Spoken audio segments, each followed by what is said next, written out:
Good morning. We can hear somebody's conversation, so you may want to make sure that you're muted.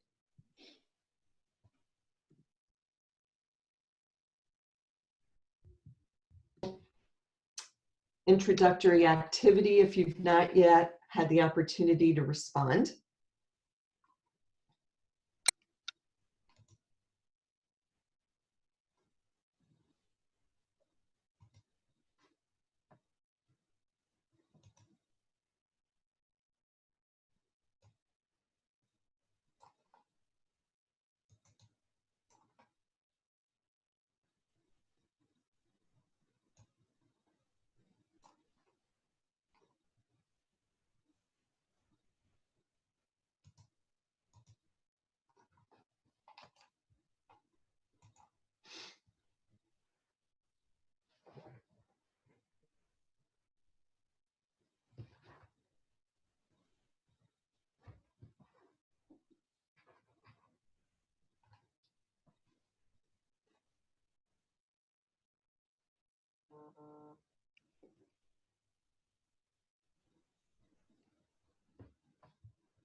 Katie, what do you say we get going? It is 8:30. So I would again love to welcome all 180 some odd of you this morning to work alongside Katie and fellow members of your own district leadership team, as well as those from other districts that are engaged in our WASA Inclusionary Practices project. We added a little piece this morning about if you wanted to make comments about your learning, that perhaps you want to consider using hashtag WASAUDL as a means for sharing your thoughts and, as I said, your learnings along the way. We'll be monitoring the chat box throughout. We'd love to know who you all are who are with us, as well as your position, district, for any follow-up, and that you know which colleagues are here with you today. I know some of you may be sitting in a room with other people, so if you have a chance to capture all the people, I know in very socially distant ways, that you might be in a room with somebody else, that you let us know who all you are with as well. The other thing, even as we're getting going, that I think each one of us has experienced over the last 8 weeks is sometimes internet connections go a little bit wonky. That's my new word. I should have used that to describe my journey over the past couple of months. One of the things I think we've all recognized is sometimes if you turn off your camera, the video, it helps the internet connection, but we'll give it our best try. We love seeing people's faces for right now. I'm Helene Paroff. I'm one of WASA's assistant executive directors and the project director. On July 1st, I will be the full-time project director for our project. So I'm thrilled. I know I'm joined here by other members of our project staff who really, the questions that they have for all of you is, how can we help? How can we support the work that we're doing? So if you've not yet met people who are on our team, we will have lots of opportunities to do just that. And I find that it's always a really good thing to just remember what our project is all about. And for us at WASA, with support from WASDA, the School Directors Association, we're providing professional learning to you and support to assist your district leadership teams as you make the move to more fully inclusive environments for students with disabilities and in recognition of for all students whom you serve. I want to do just a little bit of, you know what? What I really want to do is to come back later on to the this and the that list. And as quickly as possible, I'd love to turn the screen over to Katie Novak. Katie When we first had this notion of assisting district leadership teams, we turned to Katie immediately. And for just about everybody who's with us this morning, you had an opportunity to learn from Katie back in January, which seems ever so long ago. And we have been on quite the journey. And I am thrilled that Katie has been there with us every step of the way and helping to guide our work. And by virtue of helping our work, she's helping your work. So Katie, I'm going to stop sharing the screen and come back a little bit later on to do some of the this and the that. And thank you so much this morning for being here with us. So Katie, it's all yours. Hey everyone, how's it going? We have 225 people here. That is wild. And I love seeing you all in your living rooms, in your bedrooms, in your offices. I don't see anyone outside yet, so I'm assuming the weather isn't great because when I have a lot of calls, I had a call this morning here on the East Coast and a ton of people were sitting outside, which was amazing. So feel free to, get up and make yourself a snack and bring us outside. We'd love to be there. So as we dive in today, we're really going to be talking about the importance of creating a strategy that will support this work. And so I am going to share with you a presentation, and I'm also going to put the bit.ly into the chat box there, because we do have a link where you can access this agenda and everything you need is going to be embedded into it. So it's pretty easy to follow. It's pretty easy to find. It's just bit.ly / all caps WASA UDL. So that will take you to the place where you can see everything that we're doing today. You'll have a copy of this presentation, you'll have an agenda, and then as always, you'll have numerous resources. So once you go to that bit.ly WASA UDL, and I can, wow, you're fast. There's already 20 people in here. What you can see is there's a copy right here of the slides that you have access to. Beneath it, we have the agenda on the left-hand column. And then also, as always, there's additional resources for those of you who your interest is piqued and you want to know more. And I definitely encourage you to do that. Being engaged means focusing on the content and working towards the goals. It doesn't mean that, you're staring at the screen at me. No one wants to be staring at a screen and looking at me for, the next 3 hours. So definitely know that those are there to continue to support your learning. And we're also going to use the chat box frequently to encourage you to participate. If you want to post things on social media, definitely use hashtag WASAUDL. And we're also going to use the breakout feature, which allows us to go into really small groups, turn on our videos, turn on our sound, and have conversations face to face. So again, that site right there is the bit.ly / and it is case sensitive. So you're going to want to make sure that the capital letters are the capital letters.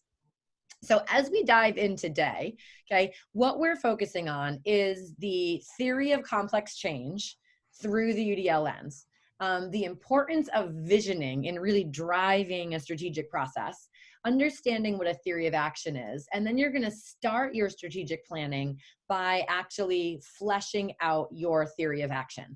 And although that might seem like a lot of gobbledygook, that's going to make so much sense when we get to the end of this presentation. And for those of you who did not have the opportunity to get that bit.ly down, it is going to be on the bottom of all of the slides. So if you find that you're having trouble accessing this information, on the very bottom of the slide, there'll be the reminder of where you can find that agenda.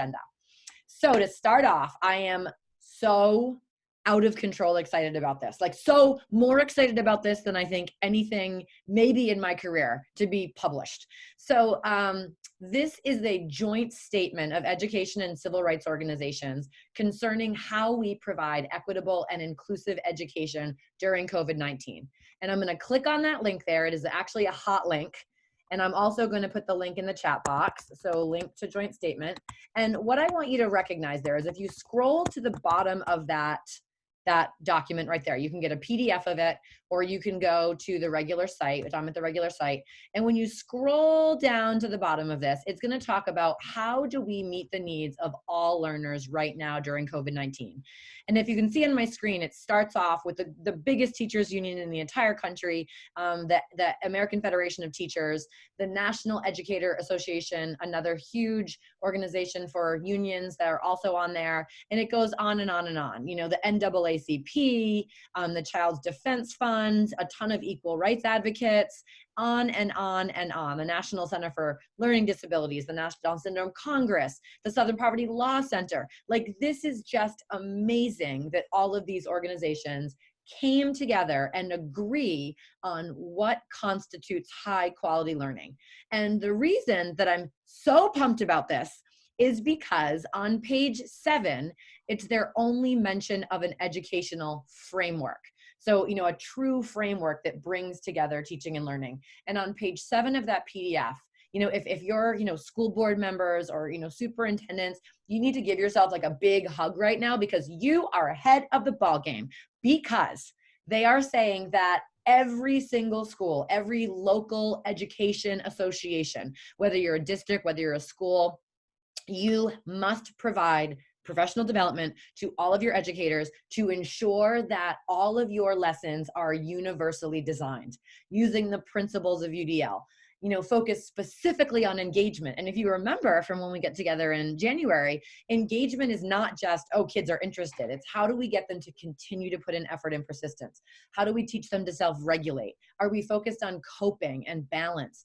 And then it also reminds us, and this is so cool, that that's going to be the tier 1. That's the first best design. But we also need to work together. We need to collaborate. We need to shift our roles so that we are also providing differentiated support and specially designed instruction for students with disabilities. So everything we've been talking about, creating a multi-tiered system, everyone has universally designed learning in general education, you know, in the least restrictive environment. We want way more kids to be placed in that least restrictive environment. And we do that through UDL and specially designed instruction. So this right here is what everyone is saying it has to be done. And for those of you who are in this project, you're there, like you started doing it, which is just really, really darn cool. So this is something definitely for you school board members to share with the rest of your boards. You know, a lot of people are like, how do we get buy-in from families? You know, when you have national PTA organizations and all of these parent advocacy groups saying, this is what we have to have, this is a great document to share with your community to help them to see why this work is so important. So now let's talk about this long, strange trip, right? We start off together and it's beautiful and it's Seattle and it's January and we're loving life, right? And we're in this big, beautiful hotel and we have like hot coffee and we can go up to a buffet together and get lunch, like magical. It seems like it was like many, many, many years ago. So that's where we're starting, right? And as we start there, we're going on this path to explore what UDL is. So, you know, you take the road, you kind of veer to the left, and we're all on this road together, and it's amazing, and we all complete the self-assessment. Everyone does it. So you take this survey, and there's a link to the self-assessment that you took in the back channel on that WASA UDL site. So if you don't remember what that self-assessment looked like, it was essentially think about your district and what you already have in place, what you partially have in place, what you don't have in place yet, and the things that you're just not sure about. So we asked you to complete that. And that was like the beginning of our journey together. And then you all came in January. A couple people couldn't make it because of darn snow. And we started talking about like, what is UDL? What is inclusive practice? What are multi-tiered systems of support? Now, the next step was to prepare for us getting together on May 6th and 7th to start doing this true strategic planning, what we're about to do today. We're still on target today. The issue is the prepare phases in the interim, you know, really asked you to start providing initial professional development with your team. through a universally designed leadership book study and through those virtual modules that we created. So you could learn a little bit more about this. It also asked you to, come and attend 2 different webinars. We were talking about compassionate directness and feedback and complex change, and to attend those webinars. We asked you to really look at your district vision, because as you're going to learn, vision is so critical for theory of action. So look at your district vision, start thinking about, does it really encompass where you want to be? And then the idea would be to just start in your head thinking about what are some of the goals that you want to accomplish next year. Okay. And then there was also going to be a student feedback survey, and that was not done because a lot of kids left school. Everybody left school. And so we detoured away from that. And it was like, oh my gosh, reacting. We have kids who, they're facing food insecurity. We need to make sure that we are dropping off hotspots and devices. And for students who may not have access to technology, how are we going to deliver curriculum materials? Like, everything was in a whirlwind. And it probably felt like this needed to go on hold.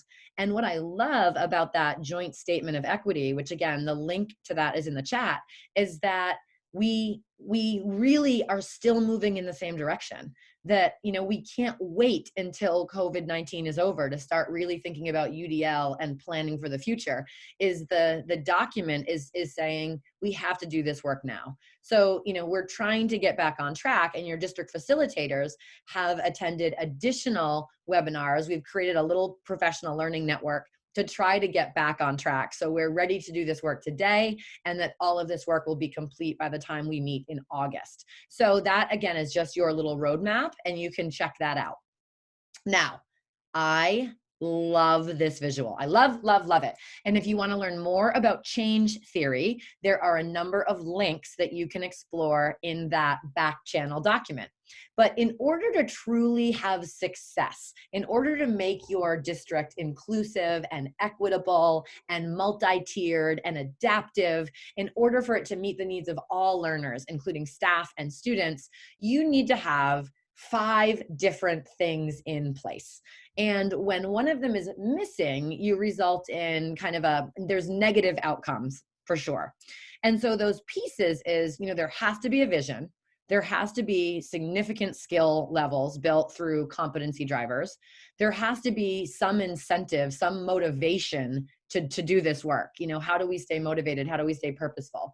There has to be resources available, both professional development resources, curriculum materials, technology materials, and there has to be a really clear action plan. And when you have all of those things, or you try to build those things over the course of 4 to 7 years, you are going to end up in a place where you are super successful. And if you are missing even one of those things, you're going to end up with a bunch of people who are not happy. And so let's just look at that first one. Imagine that when you look at your district vision, it is something that you really want to strive towards. It's like, wow, this really encompasses like our dreams for students. And I'm going to share with you our district vision. And I really feel like everything I want for our district kids and adults and families is really encompassed in that vision. And it was something that we spent quite a bit of time on as a community to build. And you can learn more about that process by reading the Universally Designed Leadership book.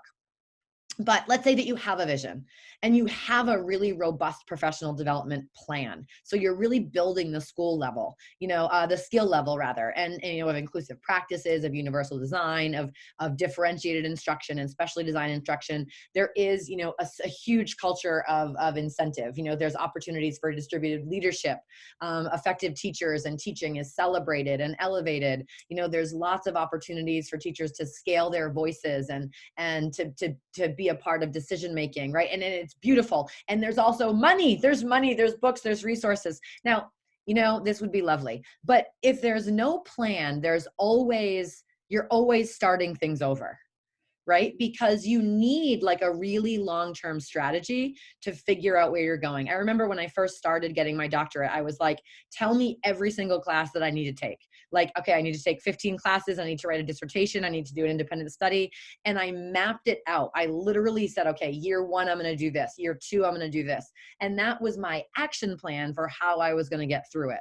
And if you feel like you're always starting initiatives and not following through with initiatives, it's probably because you don't have a multi-year strategy. You don't have a really clear action plan of what you're going to accomplish. You know, maybe your goals are not SMART goals, so it's not specific what you're going to try. It's not clear how you're going to measure whether or not it was effective. And people feel like, gosh, there's always starting and stopping. Now, if you're missing the resources, people are just frustrated because it's like, yeah, I'd love to be able to do this, but like, where's the stuff? You know, I need more help. I need professional learning. Maybe it's staffing. Maybe it's, the actual like curriculum. Like I need materials. I need my kids to have devices, all of these different things. If you're missing the incentives, like if there's no real carrot, like what is motivating people to do this? Are we truly celebrating success? Are there opportunities for leadership? Like what do people get by trying new things? And I'm not talking about, this is not, like, oh, everyone gets a sticker because you tried really hard. But like in this district, do you have a culture where you're rewarded for trying new things, even if they fail? What is the perception of families when you're trying new things? How do teachers and educators feel like they're appreciated through really robust support and through recognition? And so when you don't have that, people are like, I'm not doing it. Nothing in it for me. Not doing it. You get resistance. If people don't have the skill level, they just feel really anxious. So it's like, okay, great. You've gotten me this great curriculum. We have this, we have this new schedule. I have my class list. Like we have all this tech tool. I don't know how to use any of them. Like I'm overwhelmed. I don't know how to do this yet. Okay. And that's when you get anxiety. And then if you don't have your vision, people have no idea like what's going on. A vision really drives everything. People are so confused. Like what type of district are we trying to build? Like, where does that initiative come from? Because if you have a vision, you're able to always move forward in that vision to say, the reason that we're purchasing this curriculum is because it does a better job of getting us here. And if there's no here, if you don't know where your goal is, that's really, really frustrating. And so, I think that all of us, being an expert learner, means that you are really goal driven, and UDL is all about firm goals and flexible means. And in your district, you should have a vision that is so clear and so articulated that everybody in the district knows what we're trying to do. And in my district, our four bullet points on our vision, and I'm going to share with you the full vision a little bit later, are number one, we embrace a growth mindset. Okay, we believe in the power of persistence. We embrace trying new things. We embrace making mistakes and failures. We want to create a culture where we're like, yeah, sure, you can try it. A culture of yes, they call it. It's really important for us to recognize that no one is going to be naturally good at any of this, and that's okay. And so because that's our belief, we believe in coaching. We believe in kids having multiple opportunities to take, different classes, to revise, tests. And so like, because we believe that like we become learners through trial and error, we have a growth mindset. That's really important. The next thing is we eliminate inequities through MTSS and UDL.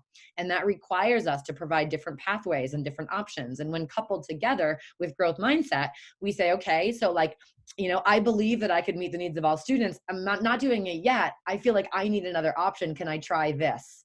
Can I give these options to students? Yes, absolutely. That's amazing. The third is that we broaden the meaning of success. I do not want to only have conversations about how well our district is doing, looking at numbers. I personally care very little about the number of like, oh, great, our kids get a 471 scaled score on the MCAS. I want to know so much more than that. So I don't want to be data driven. I want to be student driven and evidence informed. And I think data is so critically important to that equation, but it is not the whole equation. And so when we say we broaden the meaning of success, we don't only want to look at student test scores. We want student feedback. We want classroom observations. We want focus group with families. We want to look at student work. We want to look at our outcomes, athletics and club participation, and our kids who are doing music and fine arts and world language, and we want to also celebrate those things. And so having that as a part of our vision, make sure that when we're creating and we're making decisions about the district, that we're not making them with a sole focus on how do we get academic scores up at the expense of making sure that our kids are successful in multiple ways. And then lastly, it's to create environments for innovation. We want to try new things. We don't only want to use evidence-based practices that were published in a peer-reviewed journal 3 years ago. Those are so important. But anything that is evidence-based has already gone through a research process. And as we have now learned from the fact that we are going to take a very long time to have a vaccine for COVID-19, the research process takes a long time. And again, I think that it's really important that we embed evidence-based practices in our districts. But I also think it's critically important that we create a culture that people can try new things. And they haven't been evidence-based yet, but that's a part of really committing to action research within the district. And that's why having professional learning communities and robust systems for database decision-making are really important. So all of this comes together. All of this is necessary to make change. So what I would love to do, I'm going to check out the chat box for a second here. I'm going to open it up, and I would love for you to just put one word, which is like, what right now do you feel like is the thing from your perception that is people are feeling most? So would you say most of your colleagues are frustrated, resistant, anxious, confused? Okay, I want you to just put one word in there. Okay, where are your colleagues right now? If you had to choose one of those. And so again, I'm seeing so many different words here. They're anxious, they're overwhelmed, they're tired, they're oh my gosh, so many, confused. And the reality is that they feel that way because we have not yet built a truly inclusive, equitable system, and we don't have a shared strategy, okay, that has accounted for what is our vision, how are we going to build the skill level of teachers, how are we going to increase motivation for everyone, how are we going to provide everyone with the resources they need, and when are we going to do it? Who is responsible for it? That is an action plan. And that is what you are going to have an amazing opportunity to start to flesh out. Because without this, you are always going to have people who are just like, I don't get why the district is using this new initiative, or why would I try that new thing? Or like, oh my gosh, I am so frustrated that people are asking me to do this, but I don't have the right curriculum, or no one's giving me any PD. Those are real feelings. They're real barriers. And just as when we can predict a barrier with our student, we have to come up with options and a plan to eliminate them. So too do we have to do the same exact thing with our colleagues. And so as we are going to be moving forward, is I want you to think about, in order to change all of this, we really need to think about what is not in place yet, what is missing.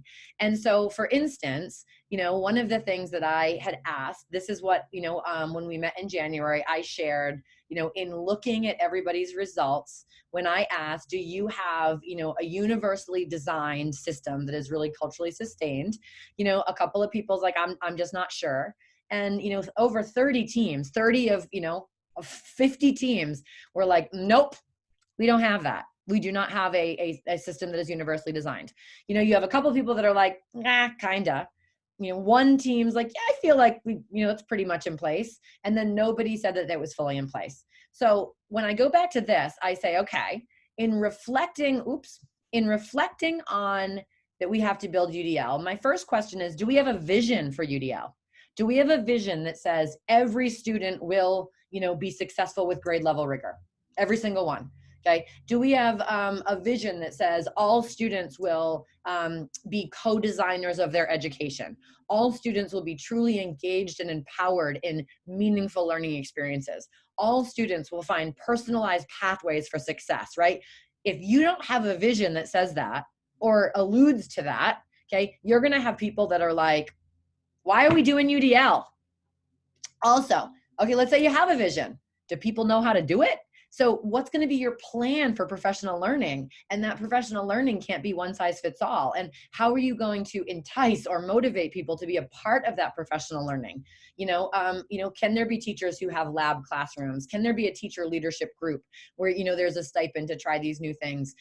Could there be, like teachers on special assignment, to really go in and like, if you want to be the first people to implement UDL, you get to go through coaching cycles. Like, what do you get for taking this big step? You have to think about UDL requires many, many pathways, and it's a heck of a lot easier to do when you have access to technology. Any curriculum can be universally designed, but you also have to have access to, a lot of different tools, and are you providing those? And those are the types of things that you're going to be struggling with and talking about today. And so when we go back to this MTSS visual, what we're really asking you is what drivers are not in place. That's what the self-assessment asked you to do.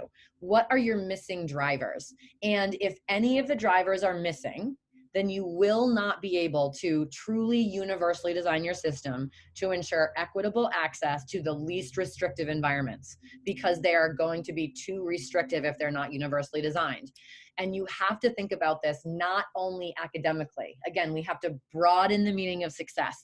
We also have to think about behaviorally and socially emotionally. But this all starts with those drivers. Okay, the system is built from the outside in. And certainly there are things that you can do from the inside out that will make small pockets of improvement, but that is not good enough. You have to change your system.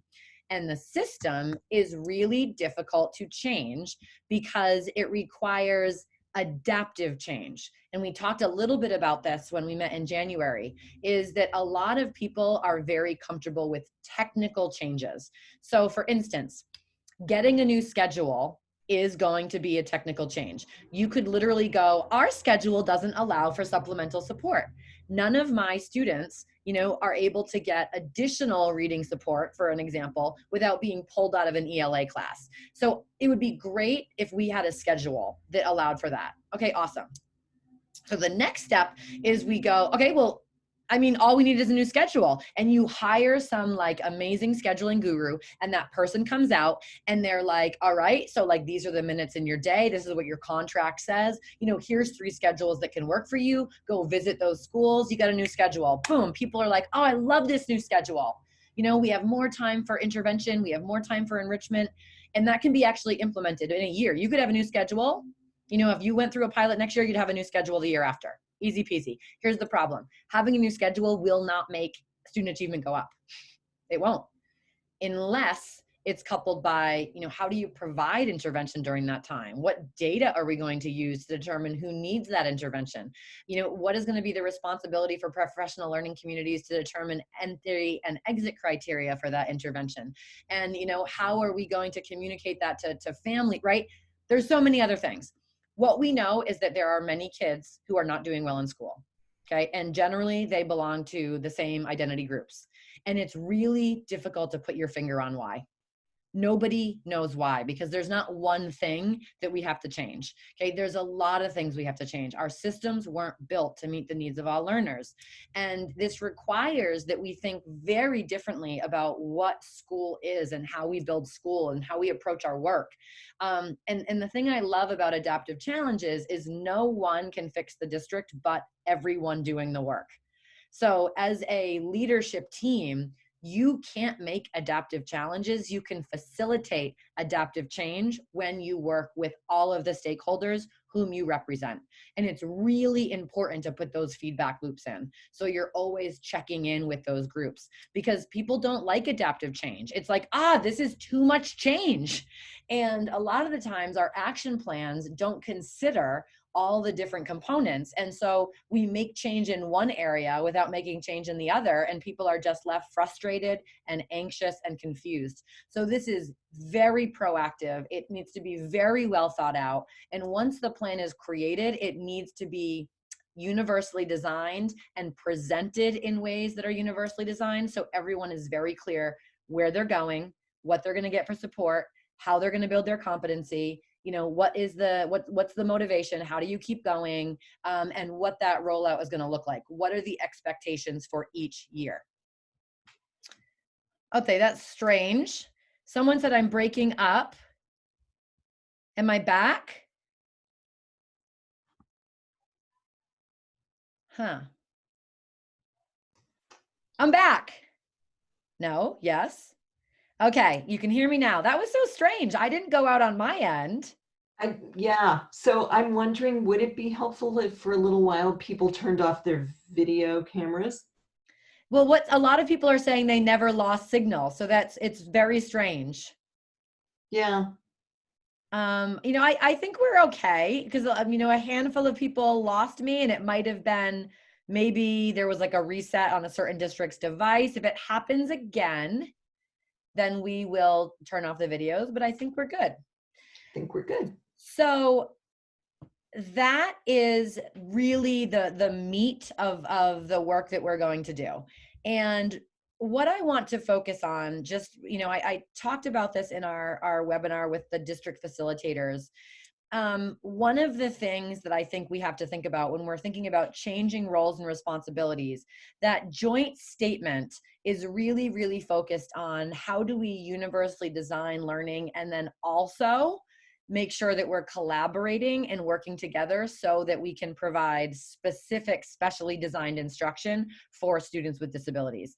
Because, a lot of people think it's like an either or, like, well, we're doing UDL now, and so there's no need for special education services. It's like, oh gosh, no, it's how do we integrate those services into the general education classroom.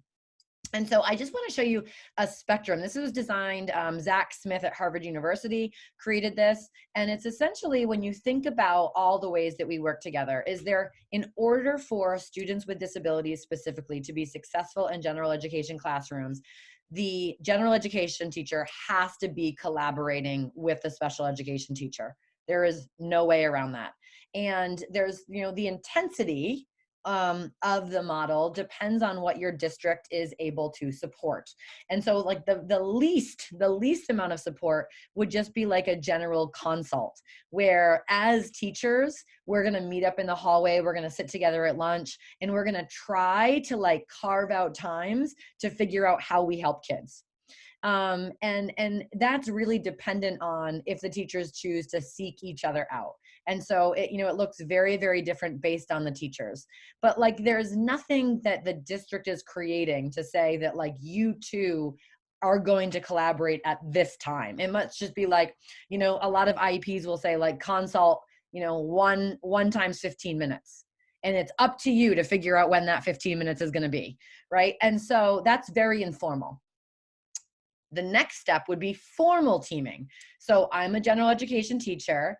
You are a special education teacher, and we do professional development together, and we're it's very much defined that I'm the general educator and you're the special educator, or I'm the general educator and you're the speech and language pathologist or the psychologist.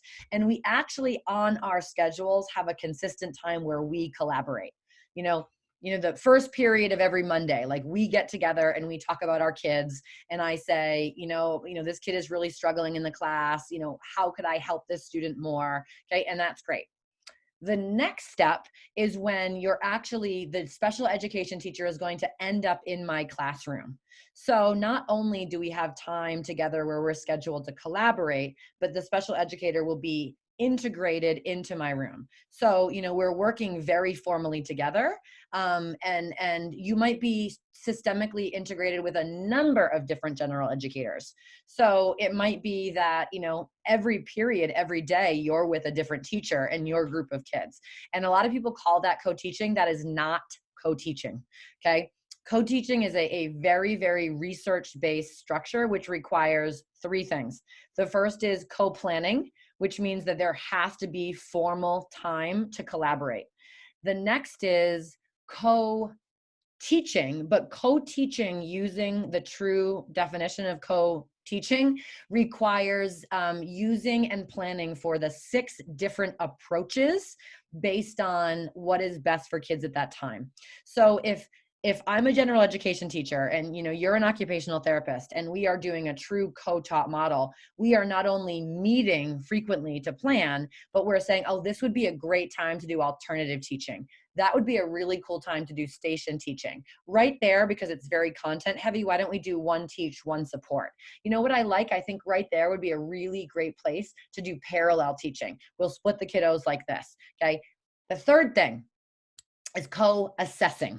We have to be looking at student work together. We have to be a part of the same professional learning network. So when we look at student work, it allows us to better plan for not only the intervention and the response to that, but how do we design better to prevent the type of weaknesses that we're seeing as a pattern. Okay, if those three things are not happening, you're not co-teaching. Okay, you are systemically integrating. And again, I'm not saying that co-teaching is more restrictive. It's more of an investment in the district. But I just want to be clear about that, because when I was looking at the self-assessments, I noticed that there were a lot of people who were noting that they had models of co-teaching. And I know, I'm wondering if those numbers may have been reported higher than they are, because there's not, a shared understanding of what co-teaching is. What is happening? How am I losing a signal?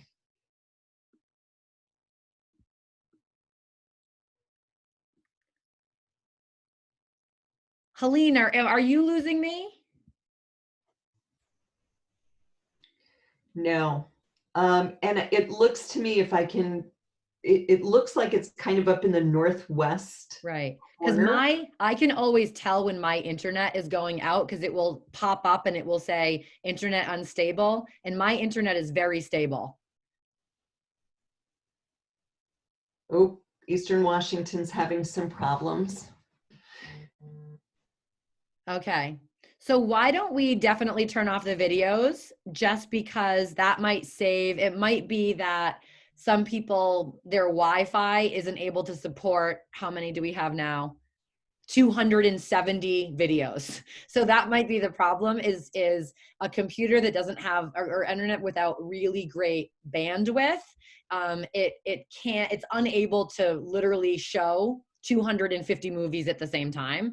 And so mine would be compromised as well. So Yeah, I think if everybody were to turn off cameras, that would, let's see if that helps. okay. I imagine that it's so frustrating if your internet is cutting out, and I feel for you, and I am so sorry that is happening, because there is nothing worse than, being ready to work and then having these things out of your control mess it up. And, in some ways, as heartbreaking as this is and as frustrating as it is, we also know that our students are dealing with the same thing. And I think that in some ways it does help to recognize that, there have to be other options. And one of the things, again, that you can always do if I'm cutting up too much and I'm driving you crazy and this doesn't get better, is there are resources that you can explore if you're just like, this is too frustrating for me, I need to walk away for 5 minutes. I can't hear her, so let me read more about this. So just know that that is an option. And I would be so frustrated if I were you. And so that is a total bummer. Katie, it's also a great point to mention that we are recording, and before the week is out, we can be sure that the recording is on up. Okay, great. So for the people who did cut out, essentially, I don't want to go over this too much, but I do want to just say that, the focus here is really on, I don't want you to call systemic integration co-teaching if it's not co-teaching.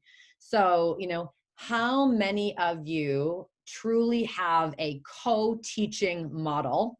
And it's going to be different probably, because you probably have some classes maybe that are co-teaching and some classes that are not. But again, knowing that co-teaching requires co-planning, co-teaching using the different co-teaching approaches. So if it's always, I'm an English teacher and I'm teaching, and the other person's in my room and they're always supporting me, that's not co-teaching. Co-teaching is using various approaches to meet the needs of students. And then again, co-assessing. So again, true co-teach at the middle school, but we're still developing it at other schools. And some of you might not have the financial capacity to maybe move towards true co-teaching. So maybe you want to move from formal teaming to systemic integration, for example.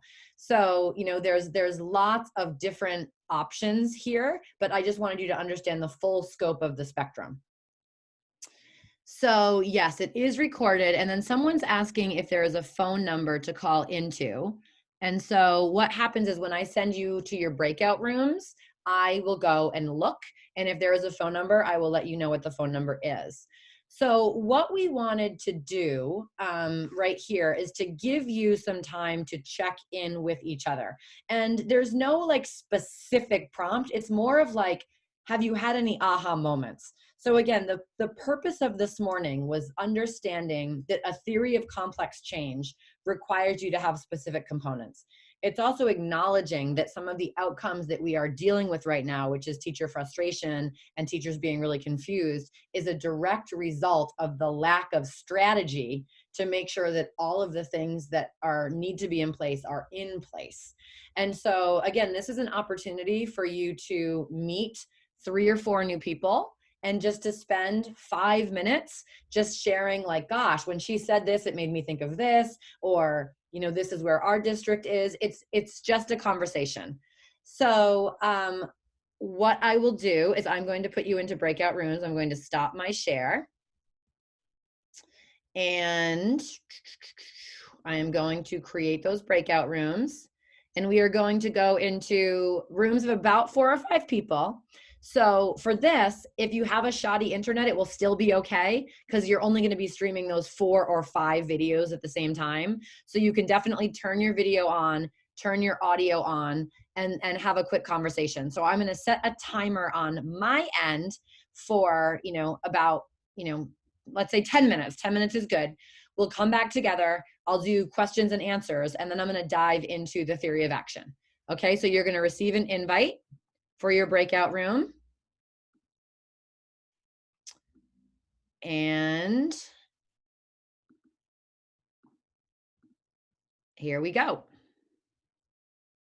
Okay, we are back from our little breakout group.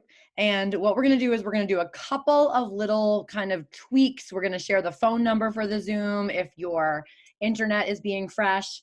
And then what we're going to do is we're going to take a real break. I'm just going to put a timer on for 5 minutes to give everyone an opportunity, to get up, to refill your water, to go to the restroom, all of those good things, because you absolutely need to get up. I have learned that if you try to sit down for like a 3-hour meeting, forget it. You're going to be all like wobbly sea legs when you get up.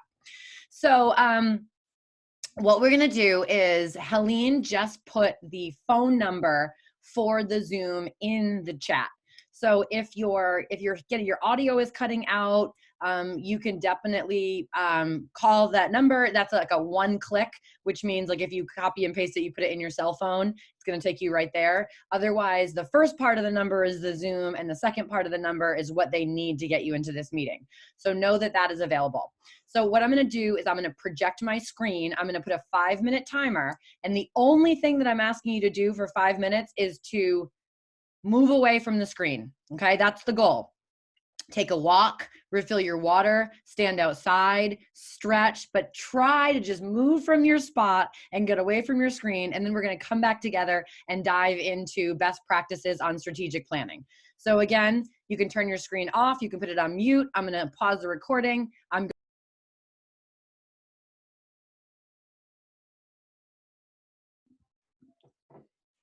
We are back from a short little break. I think it's so important to take time to get up in a day. Otherwise, I think I would start leaving a dent on my desk chair. So it's really good to like get up, to walk away, to stretch. Know that you can do that anytime, but I definitely want to carve out time for that. So what we're going to dive into now is this concept of like, what is a theory of action? How is it driven by a vision? And why is self-assessment such an important part of improvement? And we're going to go through that. And then I'm going to introduce a number of different templates that you're going to have as kind of starting points for creating your strategy moving forward. And we'll talk a little bit about, the importance of, really specific directed goals and making sure who's responsible for those goals. And then there'll be lots of opportunities for you to ask questions. So we're going to do that for about an hour. In the middle of it, we'll do another quick breakout session. And then at the end of this hour, Helene will go back to her this is and that's. We'll do a couple of announcements. And then your district facilitator will be sending you, if they haven't already sent you, a link to a district Zoom that you're going to have together. So we're going to kind of break up into district teams. And the reason that we're not doing that on breakout rooms on Zoom is because once I do breakout rooms, you can't do the chat, you can't share your screen, you lose a lot of capability. And since you're doing collaborative work together, it's going to be really important that you have the opportunities to, share screens and put your ideas in the chat to make sure that everybody is heard. So that is what the rest of our morning is going to look like.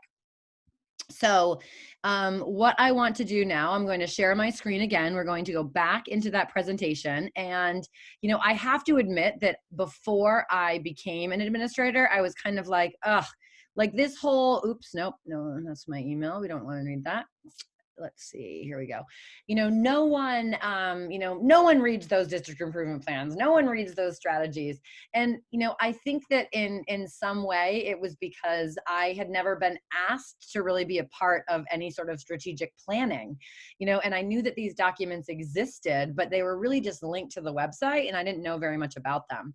And what we have done in Groton Dunstable is we've really focused on creating a vision as a community that we feel really invested in, that truly represents the place that we want to go, where we want kids to be.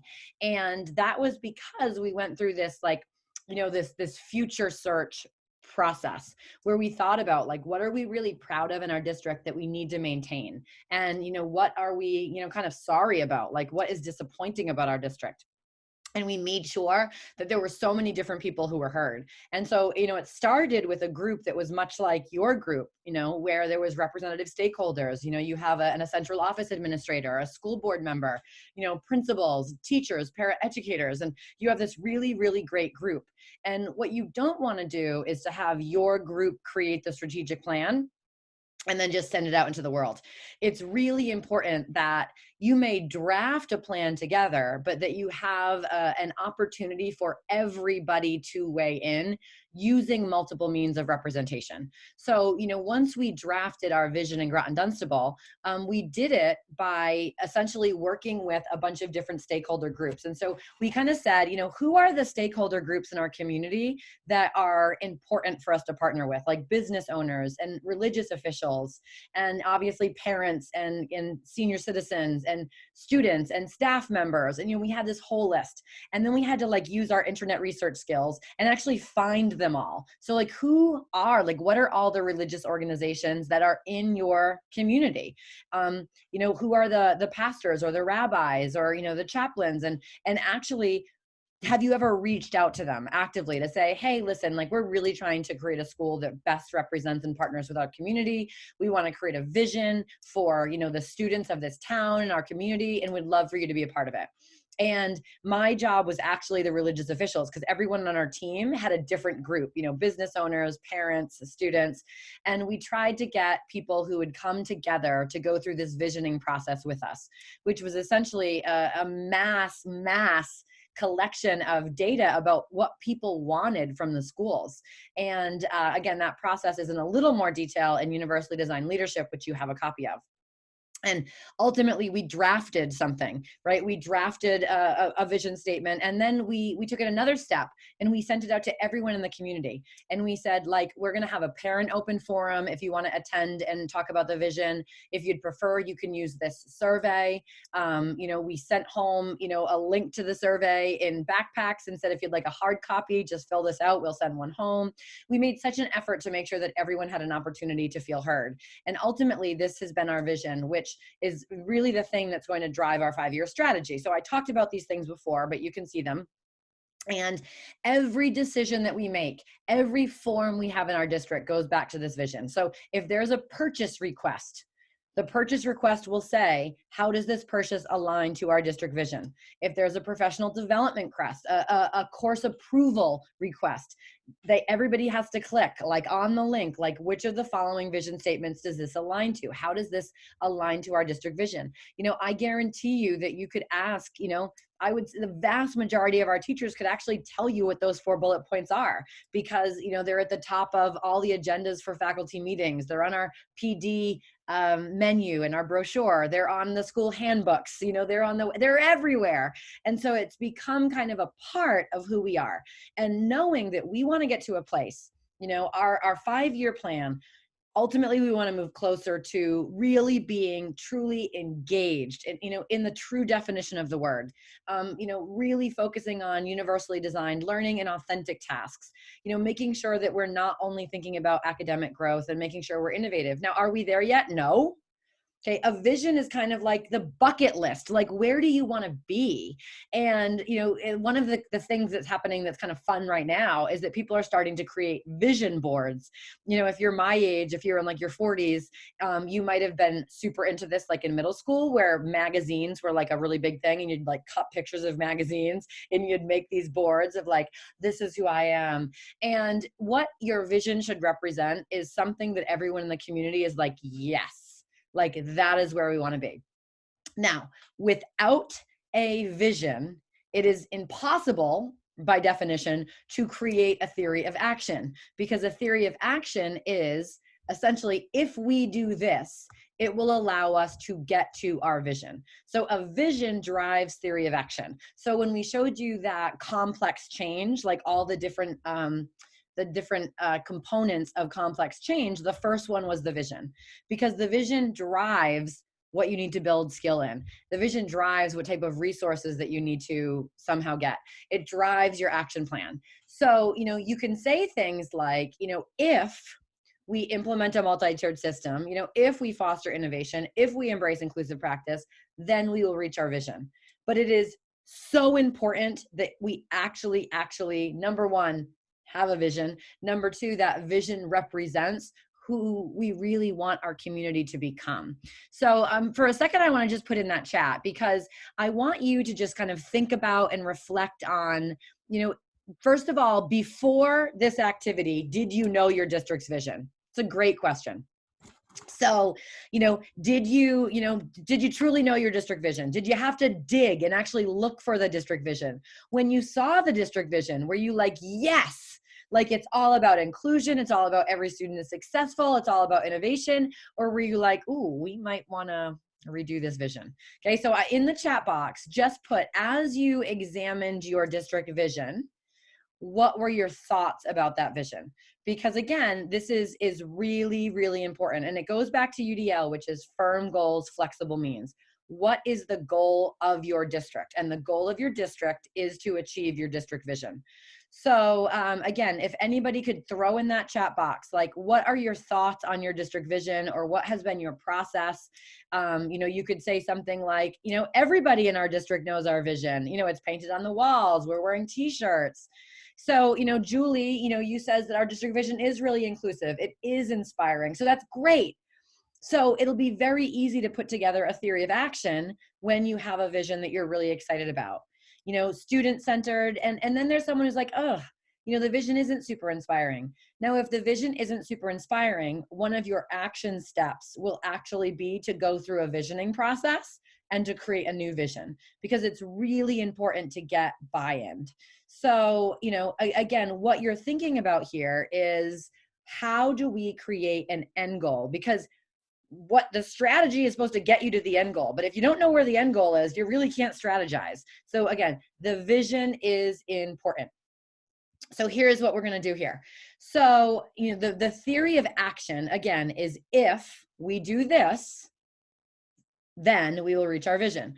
So this is what the theory of action is in my school district, which is, if we implement a multi-tiered system built on UDL, PBIS, and social emotional learning, and we establish a financially sustainable model, because again, resources and skills and investing in targeted populations requires money, and engage with our community, because a lot of this is really about collaborative work and wraparound services and really, creating a village that supports students, then we will reach our vision of guiding students to learn today, lead tomorrow, and reach the world, that's like our overall vision statement. And then we have those bullet points. So what I want you to do is to think about in teams, how to build a theory of action, kind of like Mad Libs, right? So, you're basically going to say, if we do this, then we'll be able to do that. So I'm going to jump ahead a slide real quick. Okay. So right here is going to be your theory of action. Because you're a part of this project, you're all heading in the same direction. You're in this project because you're looking to implement a multi-tiered system of support. You're looking to do that in a way that is focused on UDL and equity and access. You want to make sure that it's inclusive of academics, behavior, and social emotional learning. You want to also have a financially sustainable model. You also want to work with our community, but you're only going to reach your vision if you do those things. Okay, so you're going to kind of Mad Libs your theory of action. So what I want to take you through is this concept of, once you have a theory of action, your objectives become, what are the things that we need to do in order to actually have those first statements come true. So, I would say, if we want to build a multi-tiered system of support, for example, okay, the initiative is actually, we're going to need professional development. Okay, so that's how, once I have the vision, okay, I need an action plan to build the skill. Okay, and you'll also need to think about, how are you going to get the resources, and how are you going to build motivation, and how are you going to change mindset. But the theory of action drives the strategy, because the question for all of you is, how are you going to build a stronger multi-tiered system? How are you going to get the resources that you need to target certain populations? And how are you going to involve the family and the community in this work? Because transforming the way that you teach and learn and place students and schedule them will require parent support. So one of the things that I want you to look at here is, the theory of action is, if we do this, our theory is, if we take this action, we will be able to reach our vision. Our strategy is essentially, what do we need to do in order to reach our vision? So how do we break apart that strategy? And the specific initiatives are, what are the missing implementation drivers? Okay. What don't you have that you would need to have to build a multi-tiered system, so that all students could be included, all students could be have equitable access, all students could have their own individual pathways. So, when you look at a lot of district strategies, you'll see, there's a theory of action, there's goal statements, there's initiatives, but it's kind of like, where did those come from? Why are they there? And so this is really about the breaking down of a district strategy and how you do that. So what I'm going to provide for you is essentially the first sentence frame of the theory of action. And I'm also going to provide you with the strategy, which is going to be your objective statements. Because again, you're in this project because you're trying to build a multi-tiered system that is inclusive, because you recognize the need for, reallocation of resources, more professional development, more, a different curriculum, different scheduling. And that, again, will affect, you're going to have to cut things to get things that you need. And that requires, you to create a financially sustainable model. And then the last piece there is going to be how do we involve our community in this work? And so what you're going to do with your teams is, you have to think about what is missing from your district. So you're going to be looking at all of those implementation drivers, and you talked about them in your self-assessment. And the first thing you're going to do is say, these are all the things that we're missing. These are all the things that are not in place or only partially in place. And it's going to be important that we create an action plan to put those in place, because otherwise you're not going to meet the needs of all students. Okay. We know that it requires an inclusive multi-tiered system. We know that districts need financial support to be able to do that. And we also know that the family and communities have to be involved. Okay. And then what you're going to do later on is kind of prioritize what those initiatives are. And I'm going to take you through templates, and this is going to make so much more sense. And then lastly, you're going to have to decide, how are we going to share this with a much larger community to get buy-in on, this does make sense, and this is why this is the district improvement plan for next year. So I want to stop sharing this for a moment so I can show you what documents are going to be really, really helpful in doing this work. So what you can see here, we're on this band here from 9:40 into 11. And I just talked a little bit about the WASA self-assessment. And so that, again, if you are looking at your answers to self-assessment, it might be helpful to look back and say, you know, what exactly were the rating definitions and what were the prompts? So for example, one of the questions, or one of the implementation drivers, my computer is being so fresh, it doesn't want to scroll. Oh my goodness. Come on now. There we go. Okay, so, you know, one of the things, you know, you have these readiness elements and then you have the questions. You know, do you have the capacity to make a schedule change? Are all school schedules meeting the needs of students' needs? All of those things. So if you were to say, no, we don't really have a tiered scheduling model in place, okay, that would be an initiative that might be beneficial to look at to build your multi-tiered system. Okay, so that is just a link to what the self-assessment tools look like. The next thing is a protocol which your district facilitator is going to use to begin to build your theory of action. So your district facilitator, we had a webinar earlier in the week, and the first step as a team is going to be to look at the results of your self-assessment, to say, these are the things that we don't have in place yet. Or these are the things that are only partially in place. And if we're going to build an inclusive model, we need for these to be in place. So what you're going to do is you're going to review your self-assessment, okay? And you're going to think about, this is really important right here, in looking at the things that we don't have in place yet, there's a really important conversation about what is the impact that that would have on students, okay? Is it just a small impact? Is it a moderate impact, or is it a huge impact? And then you're thinking about the lift is how much work will it require to put things into place? So, you know, you might have 15 things that you say are not in place.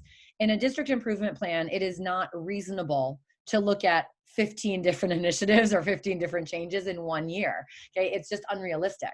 And so although our strategy, you know, your 5-year strategy is going to be, I want all of these things in place. What do you want to accomplish next year by the end of this project? And so you have to think about what would have a moderate to large impact, which is only going to be a small to moderate lift. Okay. And if you're going to do something that's a really large lift, you want to have fewer things that you're going to look at. And that's going to be a really interesting conversation. So, you know, when you think about tiered scheduling, you know, you have to think about what truly would be the impact on students to have a schedule where they could get their services in addition to and not instead of. And I'm going to show you how complex this is. So what I want you to do is, in the chat box, I want you to think about if you were to suddenly adopt a brand new schedule, okay, and that schedule had time for common planning for teachers, and it also had time for students to get intervention, okay? How big of an impact do you feel like that would have on student learning? You're just going to write small, moderate, or large in the chat. And don't worry about what anyone else says. It's just, okay, look, we've already gotten small, moderate, and large.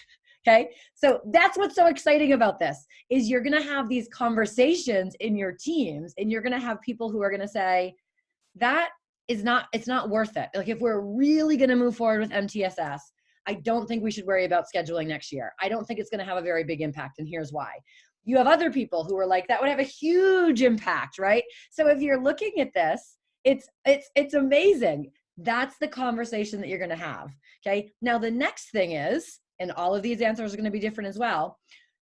Let's say that you finally agree that, you know what, okay, fine, it will have a moderate impact. But, you know, I think, you know, Gregory makes a really good point that it's also going to be dependent on common planning time and intervention time. So I don't feel like we should adopt a new schedule without also having inclusive practice PD at the same time. Okay, so that might be something you talk about. But let's say that you were going to look at changing the schedule. Do you think that the effort to change the schedule would be small, moderate, or large? Okay, so new word, put it in here. Would changing your schedule be a small, a moderate, or a large effort? So someone put huge. I love it. We're just going straight to huge. Moderate, huge. Okay, so if I was on a team and we were having conversations that there is only a small to moderate impact on student achievement, and it would be a really large lift, I would say, I don't want to attack it in next year's district plan.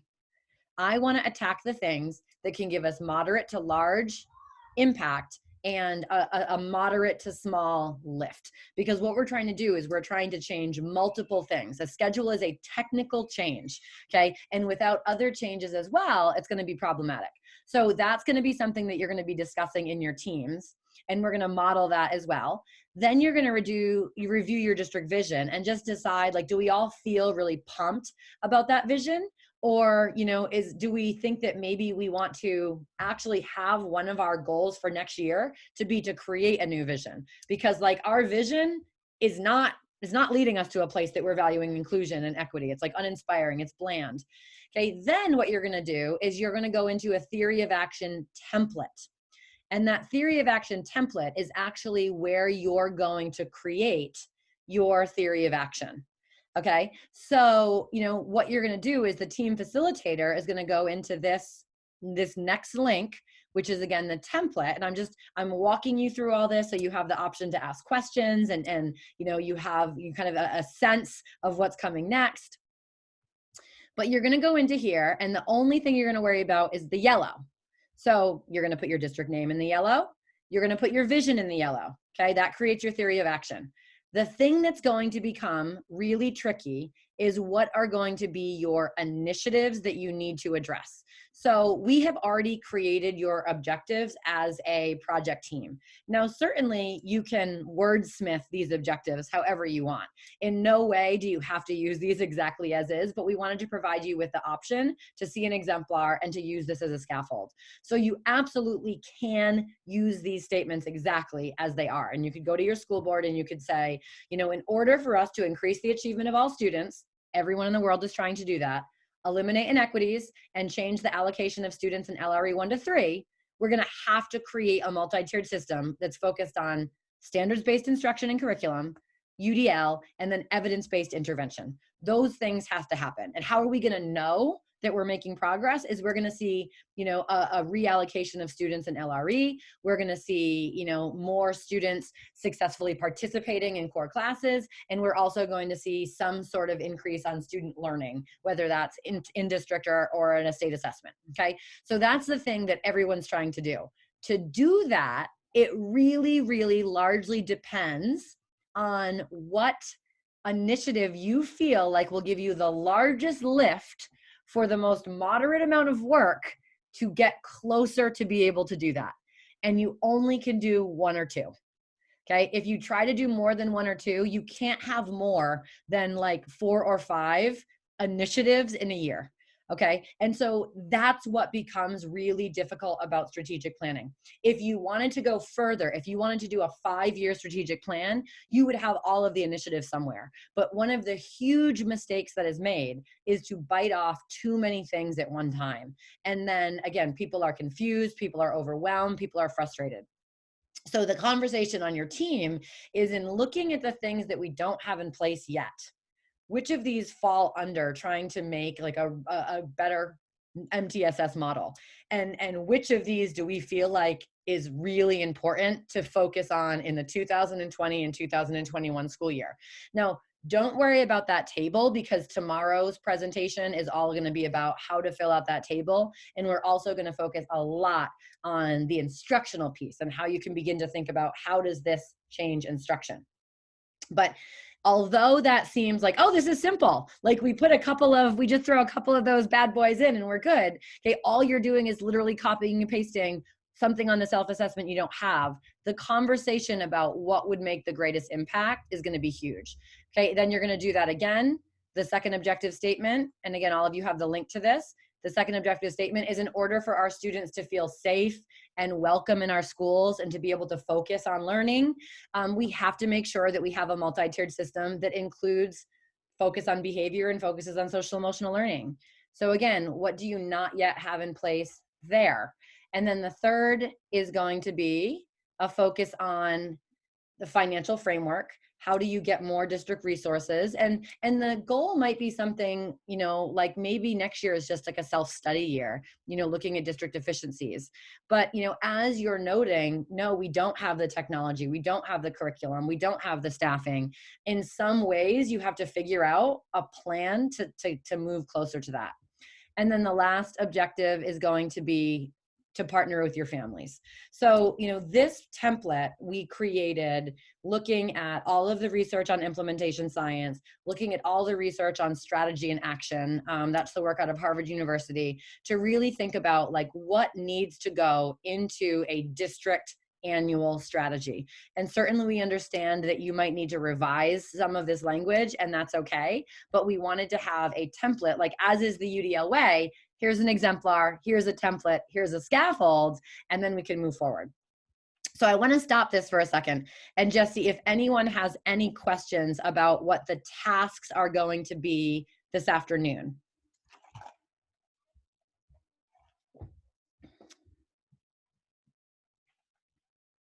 Oh my gosh, no questions. Beautiful, beautiful, beautiful.